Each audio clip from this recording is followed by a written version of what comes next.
Hi everyone, my name is Carla and I work at SANE. So SANE provides support services to people with reoccurring, persistent and complex mental health and trauma, as well as their friends, families and carers. I'd like to begin today by acknowledging the traditional custodians of the land, the Wurundjeri people of the Kulin Nation, and pay respects to elders past, present and emerging, and of course pay respect to the lived experience people who live and work here as well. Um, March the 5th is Dissociative Identity Disorder Awareness Day. DID is a complex mental health condition that is often misunderstood, which is why we have our wonderful guest speaker Shazzy here today to share her personal experiences and provide insight into what it's like living with DID. Shazzy is a peer ambassador for SANE and a mental health advocate in the community. Welcome, Shazzy. Would you like to introduce yourself and tell us a bit about your journey?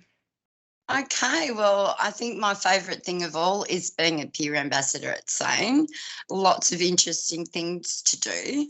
I also volunteer with SANE Support with the Victorian Police Academy, and we speak to recruits in their second week of training to give them a glimpse into the communities that they'll be serving. So that's pretty much me in a nutshell. Nice. Well, welcome. Really happy to have you here today.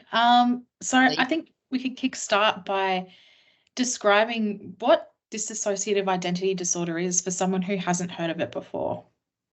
Okay.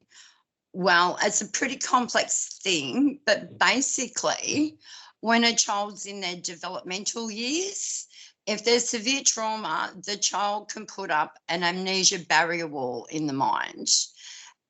And because of that barrier wall, that part of the brain is actually developing separately. So instead of the brain forming the one personality, it continues to have that separation. So many personalities can end up eventuating from that. So that's how it's formed, but practically DID is two or more personality states or alters that reside in the one body. I'm what they call polyfragmented DID, which is simply just bigger numbers. So there are 1,001 alters in my system that I have to deal with 24/7. It's pretty busy.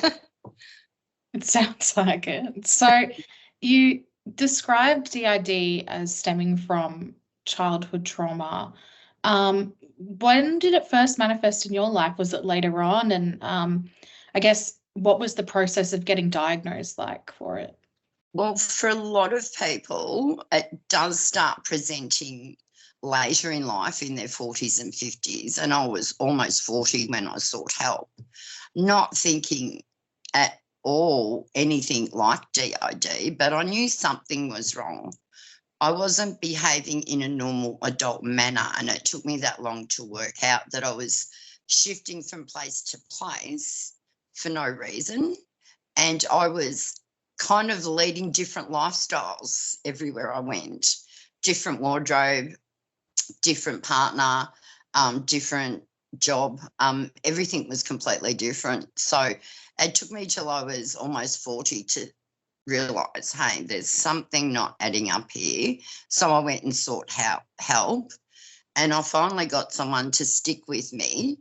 And it took us 6 years, which is actually under the average, to get a diagnosis. But we ruled out everything from schizophrenia and bipolar all the way through to brain tumour or temporal lobe epilepsy before we actually ran the diagnostic tool to confirm that I had DID.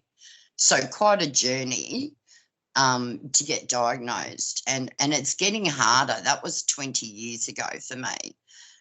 It's getting harder for people today to even find someone that will even look at the diagnosis of DID. So it's pretty tough for people. Yeah, I can imagine. And 6 years, and you said that's, under the average. That's a long time to wait for a diagnosis. I guess during that time, you would have come across like quite a few misconceptions about DID. Would you like to address those or clarify? I was the worst in the Oh, beginning. I full on stigmatized myself. It was ridiculous, really. I was in denial, but at the same time sort of saying, hey, you're a freak to myself. So I was just like, but I don't hear voices in my head. I don't have, someone looking back at me in the mirror. In hindsight, though, when I do look back, yeah, I have seen very different eyes looking back at me in the mirror. And I told myself I imagined it, things like that. So it was scary to be diagnosed, and I couldn't find anyone to treat me even 20 years ago. I lucked into meeting a lady who actually had been working with DID patients for over 18 years at that point. So I was very lucky. Unfortunately, they dismissed her and didn't replace her with someone who was qualified to treat someone like me. So I had 1 year of treatment when, again, the average for DID is 7 years of treatment. For polyfragmented DID, it's obviously quite a lengthy process, but I didn't get beyond getting myself stable before I was on my own again. So how do you usually cope with the stigma surrounding DID, and I guess even the self-stigma? What do you wish people understood more about the condition? I think I can kind of describe it in a bit of a scenario that happened to me recently. And I said to a friend, I'm exhausted because I keep walking into the room and forgetting what I was there for. It's right in front of me, but I still couldn't work it out. And she's like, oh, well, that's normal. I said, it is, but not when you do it 80 to 100 times a day. Then it becomes an issue. I said, I'll switch alters and I won't know. So I don't have what you would describe as a typical day ever. They're all different. I have different sleep patterns depending on what alters are around. I have different food preferences. I get involved in different things. Sometimes I'm just so exhausted from everything, all I want to do is sleep for the day. So no 2 days for someone with DID are going to be the same. We can create a sense of that in the home if we have families, but it's very hard for us to maintain kind of that normal routine. So you say you don't really have, I guess, like each day's different, not much of a routine that someone else might have. But how would you say your alters coexist in your day-to-day life? I'll let them have full reign. Now, this might be a terrible idea to some people, but Shazzy, myself as the alter, I didn't come into being until we were 32 physical years old, sort of thing. And I knew nothing.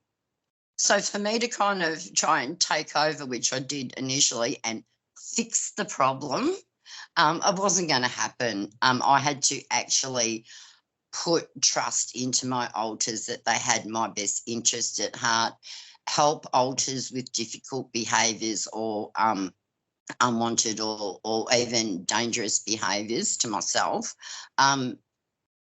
So that there's kind of a lot involved in just getting through. Yeah. So you said helping alters with like different behaviors. What sort of treatments or therapies have you found helpful when managing your DID? Well, for me, the 2 big things that were game changers is I learned how to ground myself. Now, for most people, they learn a grounding technique and they can learn it pretty quickly and it starts helping pretty quickly. But for us, when we're in the middle of a panic attack, that's impossible to do. So you have to kind of really work on that to become automatic, till it's second nature. And the same with, this sounds funny in this modern day, but pen to paper journaling is very important. So you can actually see what alters have written to you. You can go back to those things when you're trying to work out like what's happening for an alter, why are they behaving this way. And nearly always it's a survival skill that they once needed, but inappropriate now. Yeah. So I Okay. just work with them, get through it, supply new things to do, new things to hey, we can do these things together. We can. One of them's learning cooking at the moment, and I've eaten some rather unusual things lately, but but that's great. You know, it's better than the behaviours that they were indulging in, which was quite dangerous to me. So, yeah, things need redirecting, but unfortunately, without the therapist, there's only so far I can ever go with that, because some things are too dangerous for me to do alone and not with a professional in a safe space. Mm-hmm. So when you say that, like, safe space, how important is a supportive network to you? So, you know, friends and family, I guess the psychiatric community, do you have any messages for them as well? Friends and family, friends are super important. People in your life are super important, and you can gain a lot of support and help being involved in your community, be involved in your neighbours. I'm very blessed. I live in community on Kurnai country. Hello, everyone. And so they've been a great source of comfort to me and support, especially in the early days when there were times I needed to go to a doctor and actually couldn't get myself, and someone had come along and put me in the car and take me and make sure I got home, because I was that unwell in some of the earlier years. So, yeah, it's very important, and it's very hard for them to understand. But at the same time, if they just bear with us, because we've also got a lot to offer. We have a lot of issues, but we have a lot of pros that come along with us. I'm very lucky. I've got alters that hold painting skills, and some are magnificent cooks, and others are writers and sculptors, and some have the gift of the gab. Yeah, there's so many positive things that come along with DID. So it's not all bad news. It's not all scary. And just for the record, none of us jump into a phone box and jump out with a change of clothes and tell you that they're Jim Bob. We don't do that. That's the movies. That's Hollywood. But yeah, some pretty funky ideas are out there on what we're like.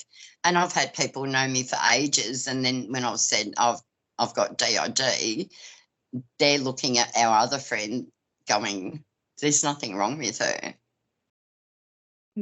So I guess, like, just moving back to the therapy aspect of things, when it comes to self-care practices and coping mechanisms, especially when you've had people say things like, oh, there's nothing wrong, like, how do you cope, and what do you find most effective to, I guess, in a sense, like, self-soothe? Well, I do lots of self-care, lots and lots. If I want to go to the hairdressers to get my hair washed, off I go.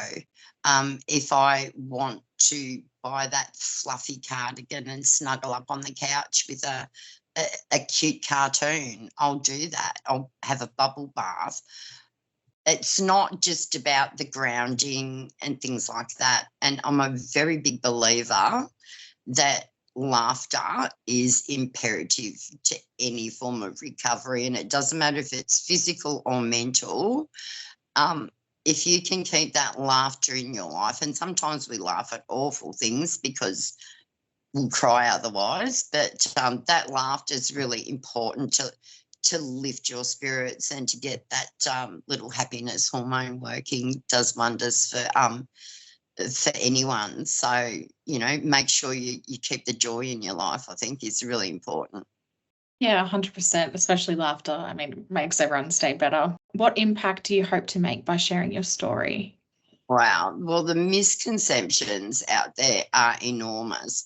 And unfortunately, it's not just in the general community, it's very prevalent in the psych community as well. We're not teaching anything or very little on DID. There's so much misinformation out there.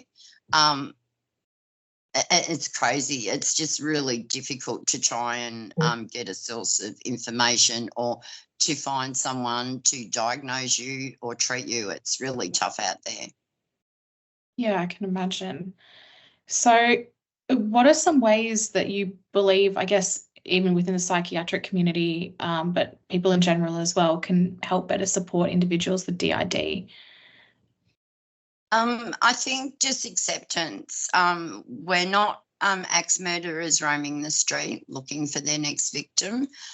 In fact, people with DID are seldom violent. They're usually often still living in a victimised state in one way or another.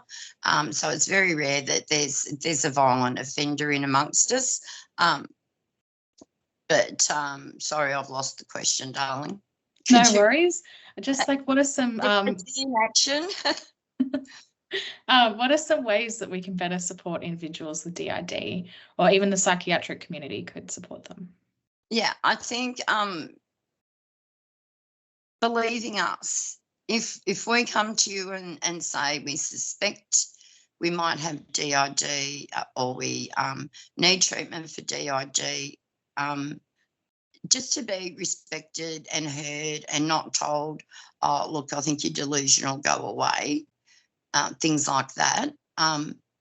It's really important that people just take us as we are, who we are, and we're no different from other people.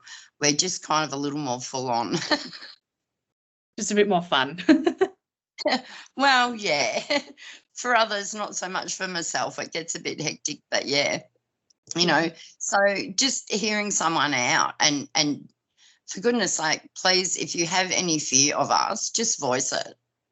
Just say, oh, look, I heard that's really scary, and let us explain to you how it's not. Yeah, exactly. So I guess just finishing up on our interview today, what advice do you have for others who may be living with DID or have a new diagnosis, or maybe facing other mental health challenges?